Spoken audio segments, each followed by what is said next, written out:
My name is Prasad. It's my distinct honor to be your MC for this morning. And just looking around gives me the goosebumps because it's a cold day in Geelong and you guys are here. Yay. Thank you so much. Give yourself a hand. Thank you, thank you, thank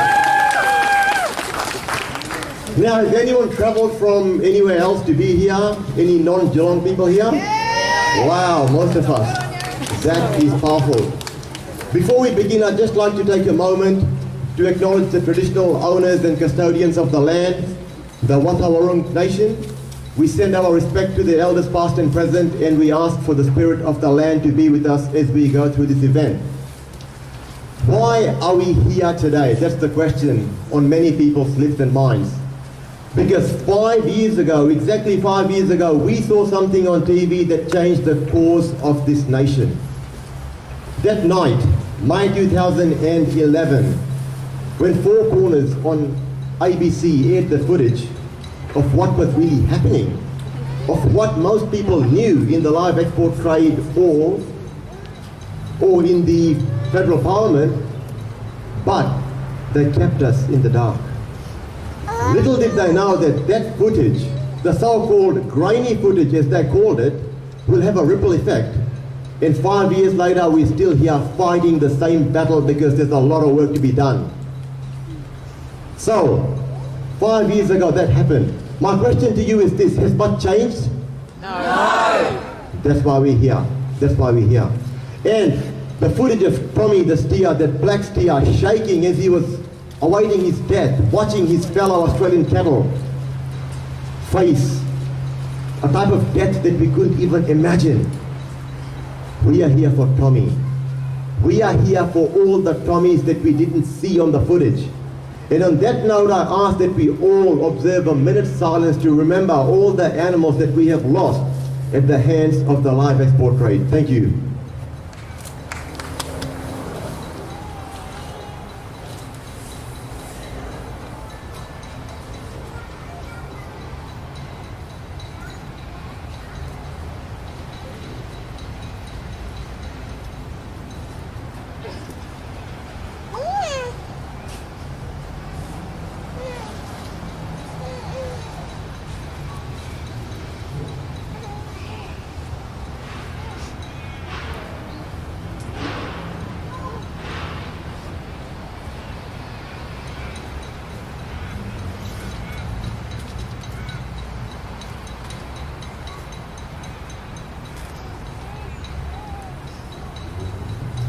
Thanks for that.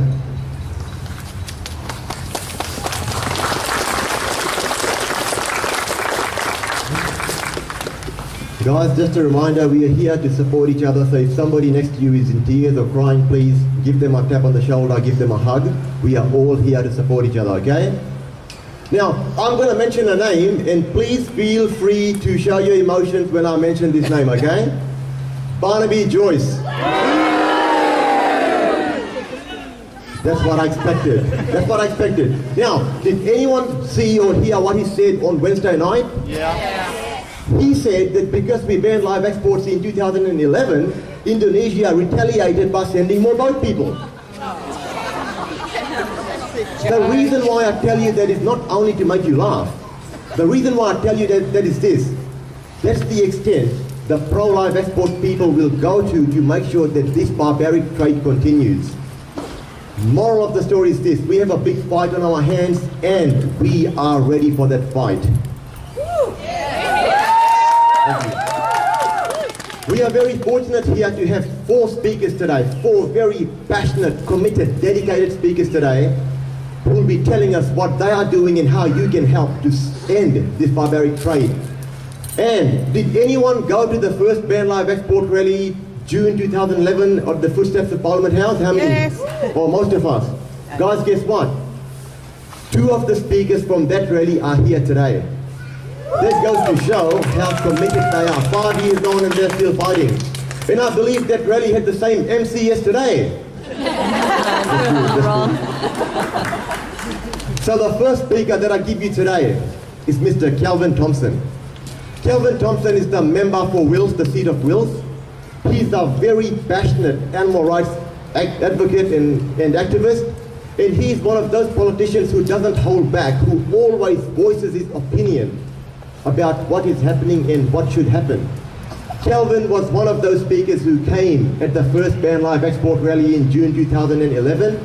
And Kelvin is also very passionate about other causes such as environment and global warming. Guys, here comes the rain, but this should not dampen our spirits, okay?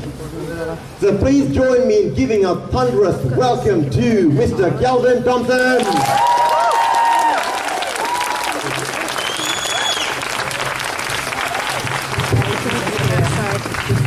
Oh yeah, just protect your camera, sorry. Thank you. 5 years ago in the Federal Parliament, after the Four Corners revelations of cruelty in the live export industry in Indonesia, I said that the jig was up on animal exports. The Four Corners program left no doubt that action to suspend the live cattle trade to Indonesia was needed and that we could do better, and that in the aftermath of this, the Export Supply Chain Assurance System, the Edgars, was introduced. But the Minister, the Liberal National Party Minister of Agriculture, Barnaby Joyce, has been a study in masterful inactivity when it comes to enforcing animal welfare. Since Edgars was introduced, Animals Australia has lodged 40 legal complaints about animal abuse throughout Asia and the Middle East, identifying great cruelty and myriad breaches of the rules. But does the government make breaches of Edgars public? No, it does not. Have any export companies been prosecuted? No, not one. Have any export companies had their licence suspended or cancelled? Not one. Did any acts of cruelty or breaches of Edgars come to the government's attention through the efforts of industry or the department? No, not one. Some of these exporters should now be facing criminal charges. The government's apologetic indifference and inaction tells exporters that they have nothing to lose and everything to gain if they flout the rules. A regrettable example of the coalition green light for the live trade at any price came in a speech by the Western Australian Liberal Senator Chris Back to the Senate in March, which made absurd claims that the Four Corners program was a Labor Party plot to get Prime Minister Gillard and the carbon tax off the front page, as if Four Corners marched to the beat of the government drum. As a Labor Party MP at the time, I can assure you that the Four Corners program took the government by surprise every bit as much as it did the opposition and the country as a whole. Senator Back approvingly quotes the Livestock Exporters Council lamenting that why could this group not have worked with us, and boasting that we are having such a positive impact on standards of animal welfare and decrying the failure of animal welfare groups to welcome this. The irony, of course, is that such improvement that has been made is wholly and solely due to the screening of the Four Corners program, the uprising of ordinary Australians that followed it, the campaigning and hard work of animal welfare groups and activists, and the cattle prod, pun intended, that the industry got when the trade was suspended. The fact is that Animals Australia and the RSPCA had absolutely sought to work with the industry before going to Four Corners, but had got nowhere. At the time the body which represented live exporters was LiveCorp, they had proposed a discussion about introducing stunning in 5 years' time. The fact is, without the Four Corners program, that's where we'd still be today, with the industry offering up the prospect of stunning in 5 years' time. Senator Back grizzles that in the live export trade, if there is a failure of animal welfare somewhere in the Middle East, somehow it is all of a sudden the fault of the industry here. Well, yes it is, Senator. The basic principle of negligence is that you can be held liable for damage or industry which is reasonably foreseeable and avoidable. The mistreatment of animals in export markets is both absolutely foreseeable and absolutely avoidable. And the remarks made by Minister Joyce this week, linking the live cattle suspension in May 2011 to asylum seeker boats coming from Indonesia to Australia, are even more outrageous. The Liberal and National parties always claimed the suspension damaged relations with Indonesia and said that this was a reckless and irresponsible thing to do. And yet Minister Joyce is willing to suggest, for political gain, that the Indonesians would be prepared to actively send people in boats to Australia, putting their lives at risk. This comment has absolutely damaged relations with Indonesia, the very thing that the Liberal and National parties said was reckless and irresponsible. The idea that because we stopped sending cattle on boats to Indonesia, they started sending people on boats to Australia is preposterous. There is no evidence or claim of this nature at the time, and it is factually nonsense. If it were true, it would have shown up in the number of boats arriving in Australia in the 2011-12 financial year. The number of boats in that year was 110, more than the 89 boats of the previous year, but less than the 117 boats of the year before that, and way less than the 400 boats of 2012-13, which happened long after the live cattle trade had been resumed. Minister Joyce's comments malign Indonesia. They have no factual basis, and they are a shameful attempt to score political points from the misery of asylum seekers and the evils of the people smuggling trade. I believe the Australian public are sick of it. I believe that they are sick and tired of having to bear witness to animal welfare atrocities over and over again. Live animal export is not just a failure of ethics, it's a failure of economics. The Australian Bureau of Agricultural and Resource Economics and Sciences has confirmed that live export is not a significant industry in Australia and pales in comparison to our boxed meat exports.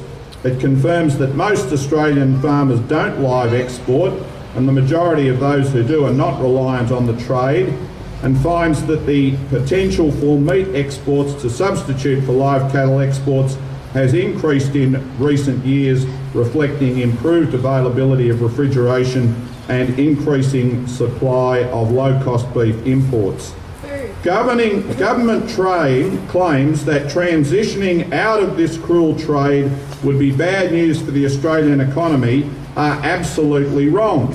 And naturally, any decision to end live exports would be a transition, allowing farmers time to adjust their businesses.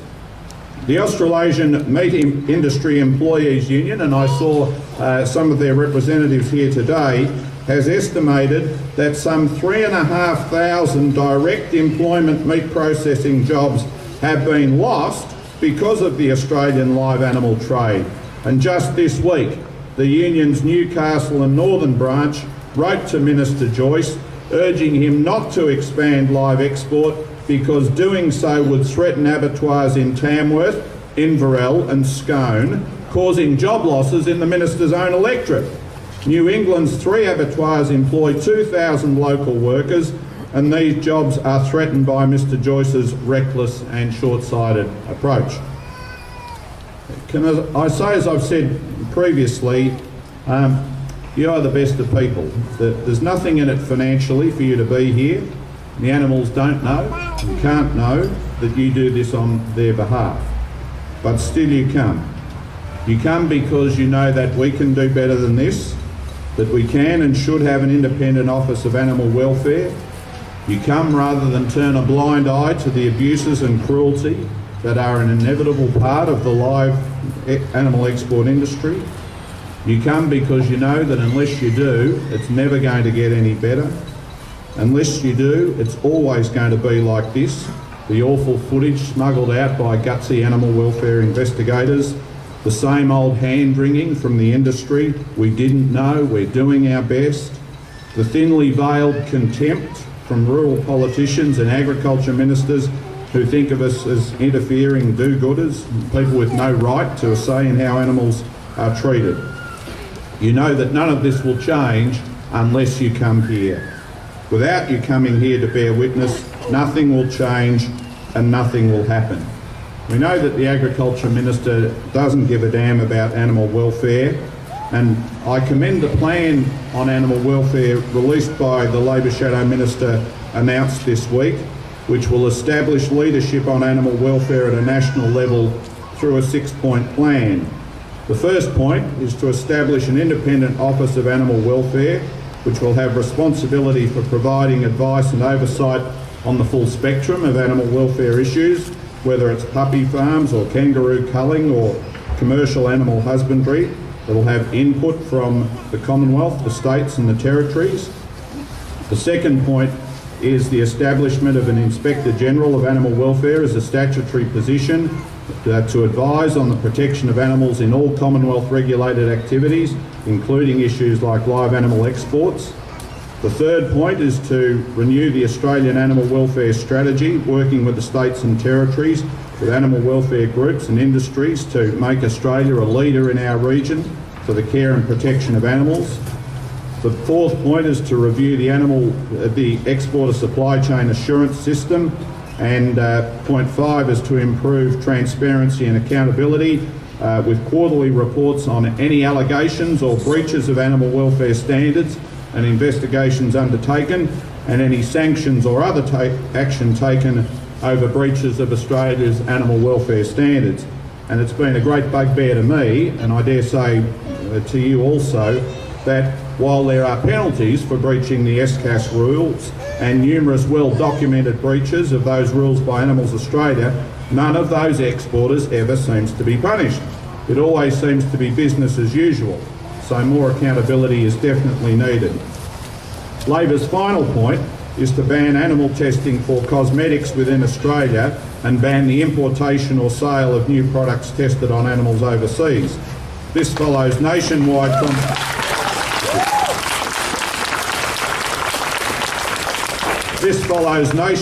consultation with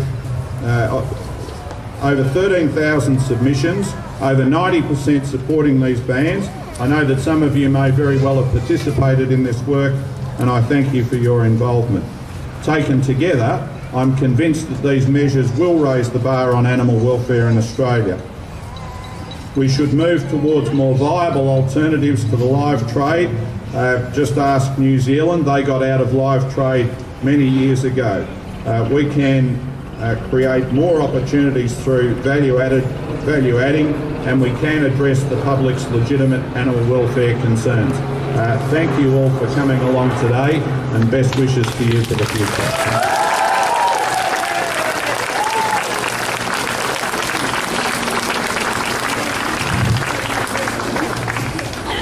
Wasn't that a very insightful speech? Yes. Please put your hands together one more time for Mr. Kelvin Thompson. And doesn't the Labor government's proposed plans to animal welfare sound exciting? I mean, banning testing on animals for cosmetic purposes, you know, we are centuries behind. That should have been done a long time ago. Yes. Yeah, thank you, Labor. Now, our next speaker is a person who is known all over the world as the angel for animals. Has anyone here ever been to Edgars mission? Yes. And the ones that haven't, you need to spend more time on Facebook to see all the great work they're doing. Pam Ahern is the founder and director of Edgars Mission Farm Sanctuary. Many years ago, Pam met a cute little piglet called Edgar Allen, who changed Pam's life. That cute little piglet was the stepping stone for what Pam would accomplish, and what is now known as a global movement in outreach work to enlighten people about animal welfare and animal rights. 2 weekends ago on this day, Pam celebrated 13 years at Edgars Mission. That deserves a round of applause. Come on, put it together. 13 long years, 13 years. In those 13 years, she has saved thousands of animals. Thousands of people have come to Edgars Mission and made a connection with animals that they did not have before. Pam is known all over the world as somebody who is at the forefront of helping animals. Today, Edgars Mission has got over 450 animals, and hundreds of volunteers go there and give up their time because they believe in what Pam is doing. And Pam was one of those speakers at the rally in June 2011. So please join me in giving a very warm welcome to the Angel for Animals, Pam Ahern. Thank you so much, Ron. I hope one day to be worthy of such an accolade. As I was actually walking here today, I walked past a group of young men mingling, and they were watching all you there getting ready to assemble for the rally, and they laughed and they joked, and then they said they think those guys can change the world. Let's show them we can. Thompson said that the illiterate of the 21st century won't be those who cannot read or write, will be those who cannot learn, unlearn and relearn. It was November the 17th, 1970, when the then Chief Secretary of the Victorian State Government, Sir Arthur Rylah, made the announcement that the wearing of seatbelts would be mandatory in all cars. The effect on road trauma was great, as the road toll death plummeted, along with the number of people suffering horrific injuries and trauma went down as well. And Victoria became the world's first legislature to decree the mandatory wearing of seatbelts. And this happened for one reason, and one reason only, because we as a society knew that we could do better. But our way of thinking didn't change overnight. It was a hardcore battle that went back to the 1930s, where lone voices in the wilderness gathered momentum and numbers until doing anything less than changing our legislation would not be in keeping with public opinion. It was May the 30th, 2011, when Australians' tears turned to outrage as they watched the final moments of a trembling black droughtmaster steer named Tommy on the ABC's Four Corners program, A Bloody Business.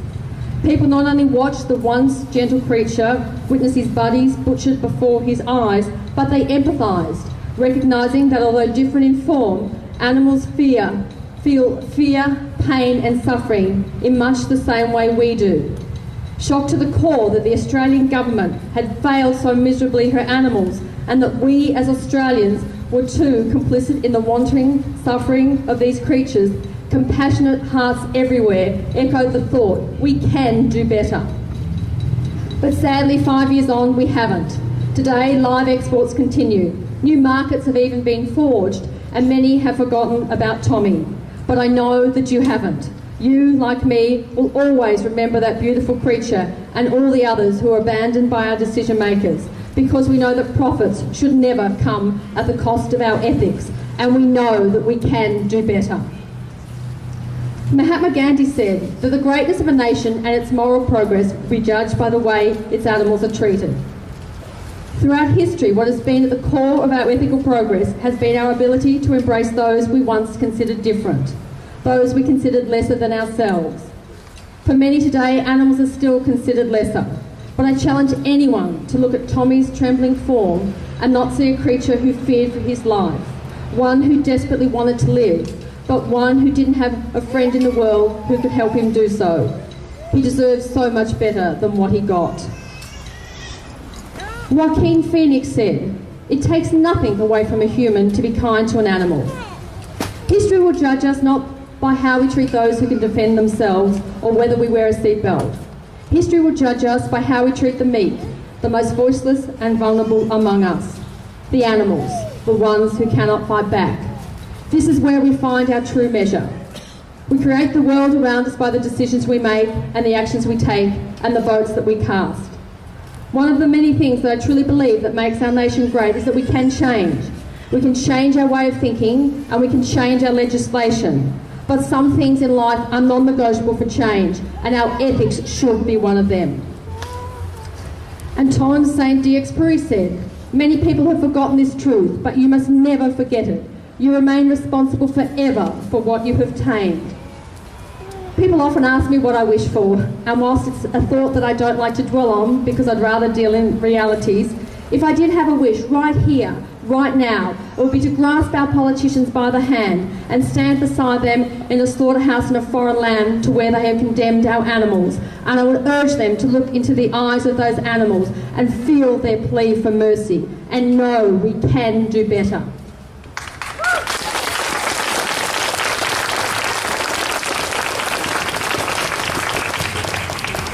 On this day, the 28th of May 2016, I wish to remind everyone that an election is just around the corner. We have the ears to our politicians, and trust me, I know that they are listening to us.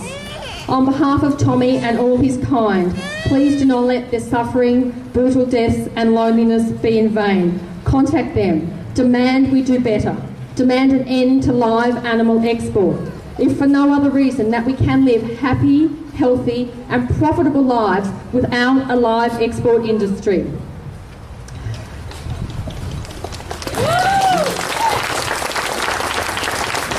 And just a final note for everyone, when we do live our lives with kindness, mercy and compassion for all creatures, I believe that then we are living to the best of our humanity. Thank you everyone so much for coming today.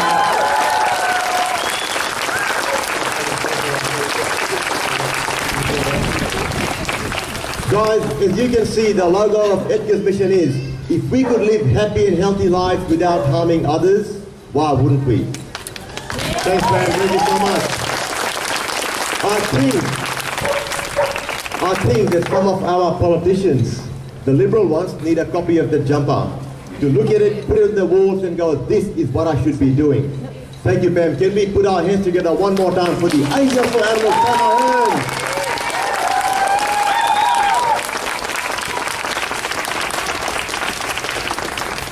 Our next speaker today is a man who personifies greatness. The name Phil Wollen is synonymous with empathy, action and impact. Phil Wollen became the Vice President of Citibank in his early 30s. And through that job he was traveling the world, and by traveling the world he was exposed to animal cruelty that he had never imagined. At age 40, he decided to commit his entire life to becoming an activist for social justice causes.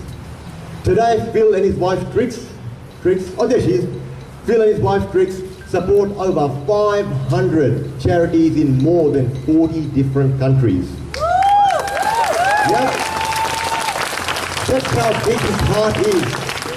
Phil is also the holder of the Order of Australia Medal, and in 2007, he was rightfully the Australian of the Year for Victoria. On a personal note, Phil's like a father figure to me. I've known him for a very long time, and this is the 8th time I'm introducing him to an audience. And I love doing that. And every time I introduce Phil to an audience, I say this: when Phil Wollen speaks, hearts are open and minds are elevated. So please join me in welcoming the legendary Mr. Phil Wollen.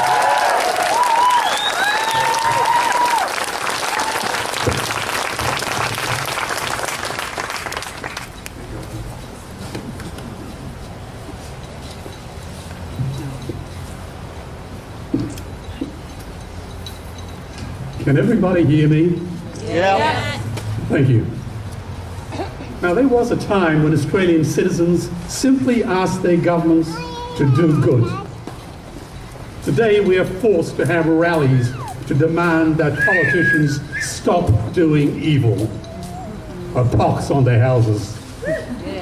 As Pam reminded us, Mahatma Gandhi said that a nation is judged by the way she treats her animals. Well, all around the world today, Australia is being judged in the harshest of lights. Now, Donald Hall said that Australia was a lucky country, and Bob Hawke said he wanted us to become the clever country. Malcolm Fraser said that we are now the cruel country. And I say now that because of this filthy live animal trade all around the world, we are increasingly being known as the anything for a buck country. Yes. Is that the legacy we want to leave for Australia? No. Whilst progressive nations were developing intelligent industries in science, aviation, aerospace, research, computers, engineering and clean energy, our grasping idle politicians bragged about Australia's economy riding on the sheep's back. Isn't it time we learned to walk on our own 2 feet? Yeah. To use our brains to create and not our brawn to kill. We can no longer be a nation of factory farmers and bloody quarrymen. Sadly, we still have the squatter mentality. When I listen to the haunting chords of Waltzing Matilda, I wish the swagman had kicked the squatter's backside, chucked him into the billabong, licked his thoroughbred and run off with Matilda. Australia would have been a wiser, kinder, richer and more sustainable land if he had. Make no mistake about it, live animal exports is not an industry, it's an atrocity. It is a vile, disgusting scam, a blot on the Australian character and culture, and it has no place in civilized society.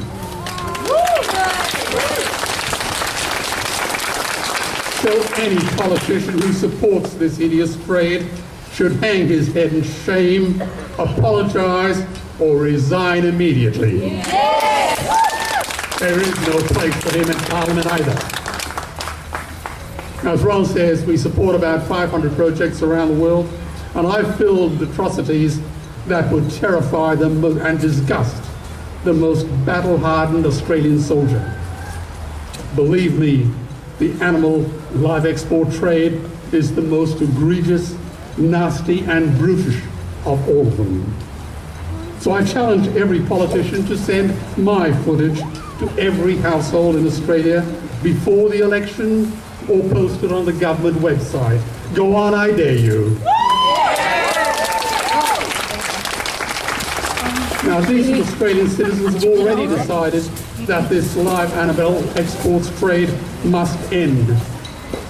But they have been gagged by these grasping politicians and greedy profiteers in cheap and grubby backroom deals. You see, the livestock industry lies to you when they arrogantly claim that they, and they alone, will improve animal welfare standards in these grim gulags of despair. And they claim that if they don't sell these animals, foreigners with even lower standards would do so. And they pompously claim that they are educating the Middle East and that they are doing animal welfare a favor. What a preposterous, outrageous lie. Decent Australians do not need to listen to lying lobbyists any more than a Nobel laureate needs to listen to the village idiot. Let me tell you that every penny that I invested in the Basatine slaughterhouses in Cairo and Egypt was utterly wasted. The cruelty there is as vile as ever.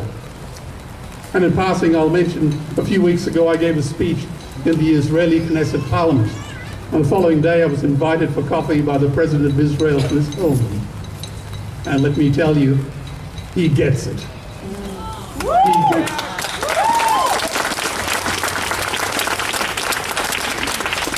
So here's an idea. Let this noxious trade conduct a simple, low-cost experiment. Demand that the foreign importer install CCTV cameras in those torture chambers they call slaughterhouses, and let them broadcast it on a direct feed on the internet 24/7. It won't cost much. Let the whole world see this grim, squalid bacchanalia of butchery. After all, what have they got to lose? They've been telling us for so long how good things were. People with nothing to hide, hide nothing. Believe me, no gimmick their spin doctors can concoct will change these facts. That terrified, innocent Australian animals born on Australian soil will be dragged onto death ships, transported across thousands of miles of rough seas to the Middle East and elsewhere. They will endure grueling hardship and nauseating sickness, be imprisoned in claustrophobic steel racks, watch as thousands of their fellow victims get sick and die en route, and their bodies callously chucked overboard into the sea. And they are the lucky ones. And when our tragic Australian survivors finally arrive in these hellholes, they will be tortured. Each individual Australian animal will suffer an agonizing, terrifying death at the blood-stained hands of brutal, knife-wielding strangers.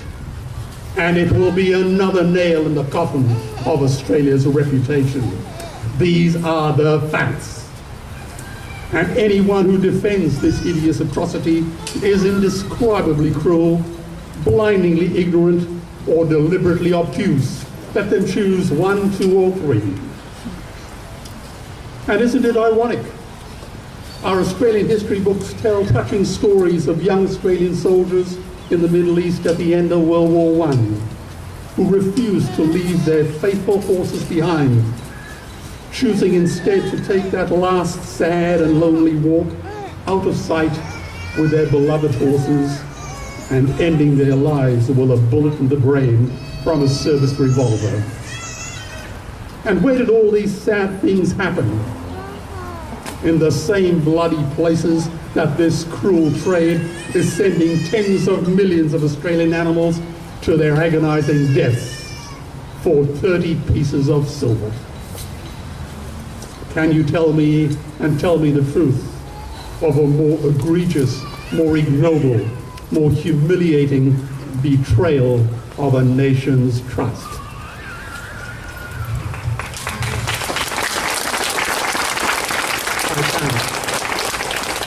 You see, I come from the corporate world, and I can tell you that every industry in our industrial and economic history has undergone rationalization.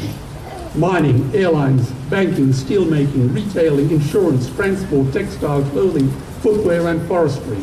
Every one of them. But this unskilled trade demands that they be given preferential treatment, protected like a sacred cow, demanding privileges to which they have never been entitled. It's got to go, and go it will.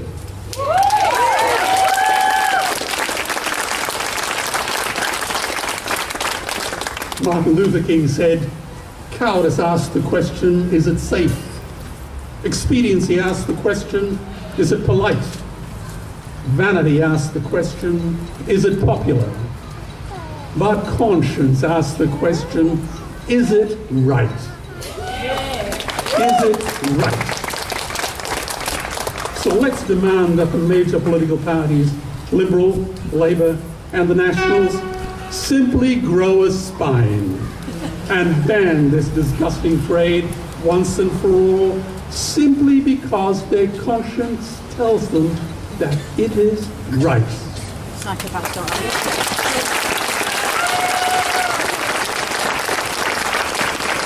And let us remind them, they are not our moral leaders, they are our political servants. That's right.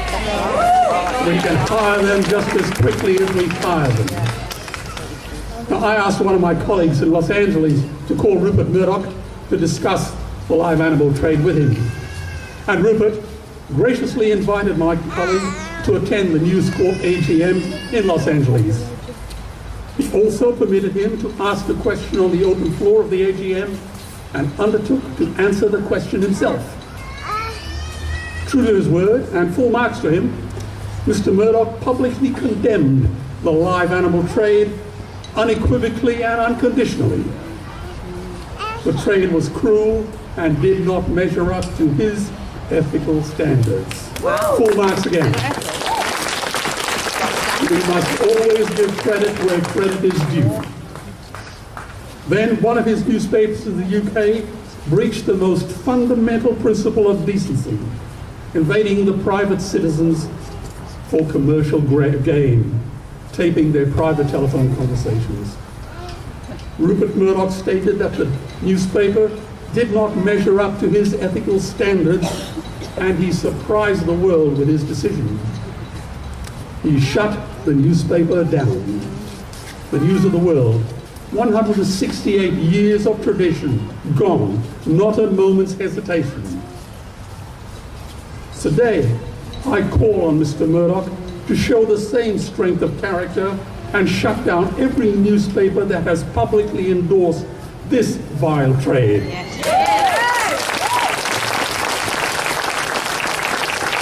The very trade that he himself has already condemned.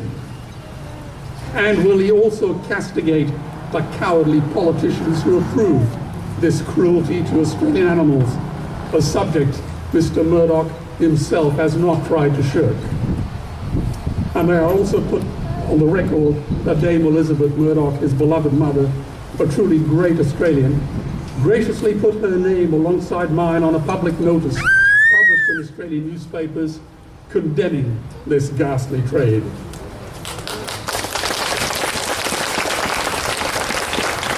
So today I call on every decent Australian citizen to get angry, get a voice, get active, and get organised. Tell every person you know and every politician you elect the game is up. Anyone who supports this disgraceful, ugly, squalid trade will be looking for a job. It's only when this barbaric trade has been confined to the garbage dump of history will we be able to truthfully say with pride in our hearts those immortal words, "Advance Australia Fair."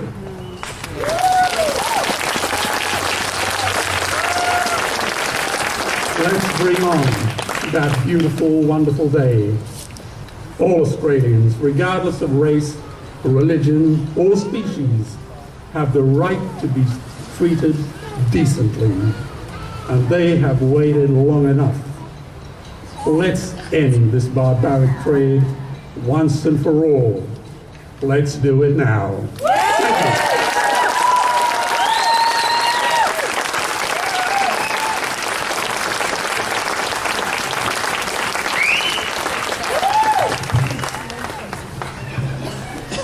Now, was I right when I said when Phil Wollen speaks, hearts are opened and minds are elevated? Yes! Please put your hands together one more time for the legendary Mr. Phil Wollen. Thank you. Our next speaker today is Andy Meddick. Andy is the AJP candidate for Corongamide. Andy has been living on the Surf Coast for almost 27 years.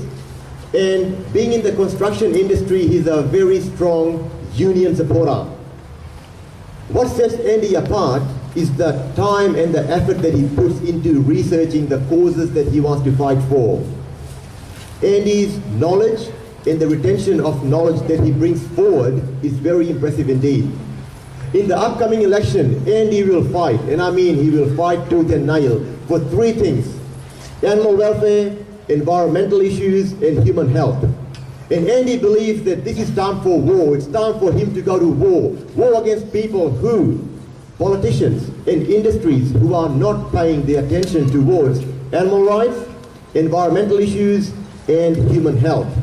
So please join me in welcoming somebody who is on a mission, Mr. Andy Meddick, the hometown hero.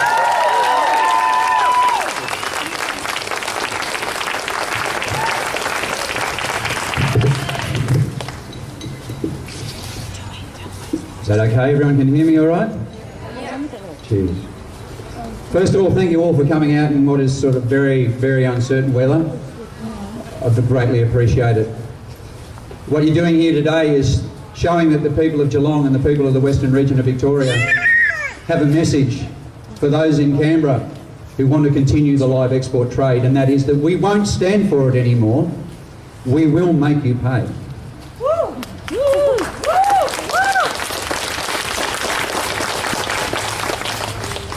Friends, Monday week marks an infamous anniversary in the history of this country. It marks the anniversary of a day 5 years ago when, as a nation, we were confronted with the reality of what happens when we send our animals overseas for slaughter. Thanks to the brave efforts of Lynn White and her team, the team at Animals Australia, and the dedication of the ABC Four Corners team, we had empirical proof laid bare for us all to see of what we deep down knew what was happening, but we refused to acknowledge. We pushed it to the backs of our minds. Today, friends, we gather here in Geelong, just a couple of 100 kilometres down the road from Portland, where more of these poor, wretched souls face that same horrifying voyage. Covered in filth, faeces and urine, starved, crushed and terrified. The lucky ones won't survive the journey. Weeks on board into foreign waters, the heat, and the humidity combined with the closeness of their mates taking its own toll. These unfortunates form part of a disgusting group known as the acceptable mortality rate. Not lives lost, no recognition of sentience or being. This is a story, no, it's not a story, but it's the naked truth, repeated day after day on ships leaving Australian shores for foreign ports laden with lives that will face but one end, a cruel and painful death at the hand of a butcher's blade. Today I want to remind you of some important points that I always want you to remember. I want you to remember how upset you were when you saw that footage on the ABC. I want you to remember the images that you saw and likely have now seen many times since. Remember the faces of every sheep, every cow, every animal that you have seen and loaded on those trucks heading for the ports. Eyes wide with fear, completely and utterly terrified. Remember the scenes of those ships, obscene, multi-storied transporters of death. The similarity of this image and that of the trains taking so many lives to the death camps of World War II is no coincidence. Human beings learn well the efficiencies of cruelty and pain. Remember the horror of cows being beaten, hung by the leg so their throats can be slit, locked in the steel box and swung upside down to improve the speed of the blood flow. If you're shocked at what I'm saying, you shouldn't be. You should be hurt, you should be outraged, and you should be furious. Remember that this vile trade benefits a minority of Australia's farming community, and it's heavily subsidised by your taxpayer dollars. So despite your opposition, your hard-earned money is being used by your government to pay for an industry that disgusts you and that you fundamentally object to. Remember the failure that is the Export Supply Chain Assurance System, ESCAS, because Barnaby Joyce is right. We cannot control what other countries do with Australian animals when they land on their shores. The difference is that we care, and Barnaby Joyce, the Minister for Cruelty, doesn't give a damn what happens. In fact, he's bragging about it now, that we export to over 70 countries, that under his watch we have increased this vile trade. This is a man who just has to go.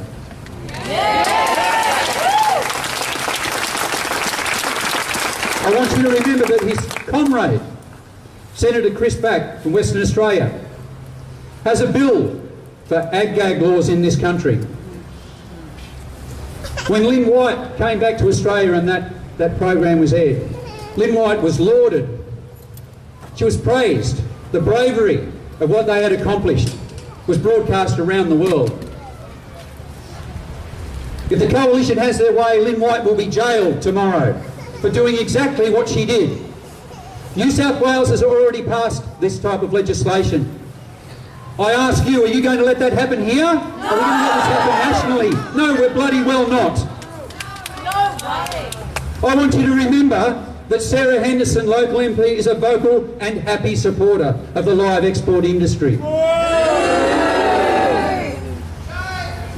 I want you to remember that every breach of ESCAS and Australian cruelty laws by a list of exporters, as long as you're armed, breaches that end without prosecution, because to this government they are not lives, they are units, they are commodities, things to be sold.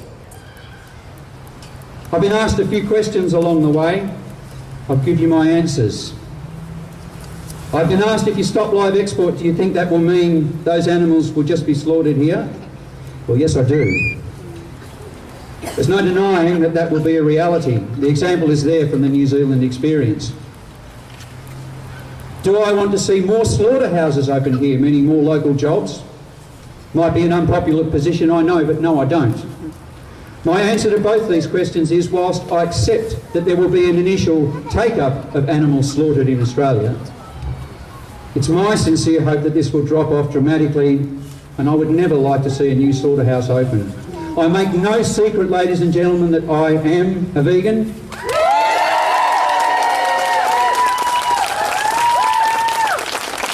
I believe that all animals, both human and non-human alike, have the right to a life free of exploitation, pain and fear. That is a fundamental principle of my being, and I will not step aside from that, nor hide it from you or anyone else for any reason. That principle of non-violence is the reason why I am here today, and I believe that fundamentally it is the reason that you are too. It's also the reason I fear for the long-term emotional and psychological health of slaughterhouse workers.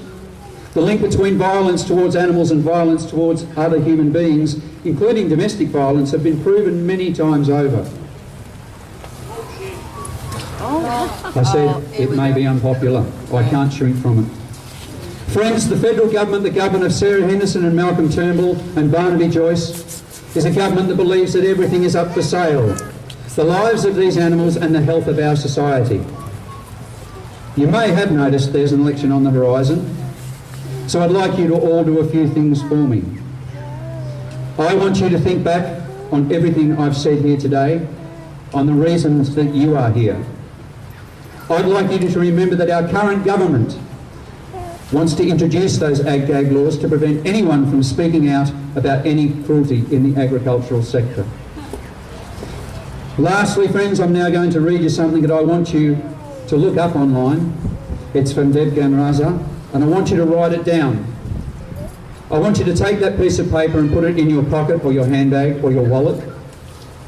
I want you to pull it out once a day between now and the election, and I want you to read it. Then on polling day, when you go into that little cardboard cubicle and you're about to put pencil to paper and you feel your resolve wavering, you feel that little bit of doubt and uncertainty about your choices, I want you to take it out and I want you to read it again. And it says, if I am to be a voice for animals, then how should I speak? Am I to whisper when they are screaming in pain? Am I to be calm when they tremble in fear? Am I to shout for mercy as their throats are being slit? Tell me how I need to speak for you to grant them their freedom. Read that stanza, ladies and gentlemen. Find your bravery, find your resolve once more. Speak for them and ban live export. Thank you.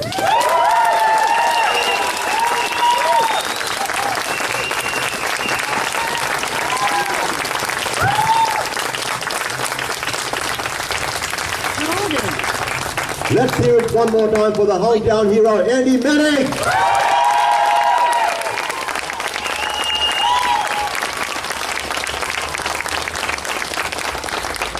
Okay, so the formalities are over. I just want to take a quick moment to call 3 people on stage who have made this possible. Would Jess, Beck, and April, where are they? Come up here, please. Jess, Beck, and April. They have worked behind the scenes for days and weeks to make this happen. Without them, this would not have been possible. And they are the ones who are responsible for this. And Andy as well. Thanks, everyone. I just wanted to say this is a rally that's been a long time in the planning. We put it off and put it off. We had a lot of delays. This is the culmination of many months of hard work from a lot of people. It's the culmination of everyone in the Western Group. And today I'd also like to thank all of the guys in the Western Group who volunteered their time to be rally marshals, to help organise, to get on the phone and get everything happening. I thank you very much for that. And I'd just like to say as well, thank you to Geelong Police for escorting us here today. Animals Australia for their support has been fantastic. And I remind you, if you would please, to bring all of those portraits forward, just pop them on the step and we'll take them for you. I'd like to thank the City of Greater Geelong for allowing us to do what we've done here today as well. And I also thank you for coming.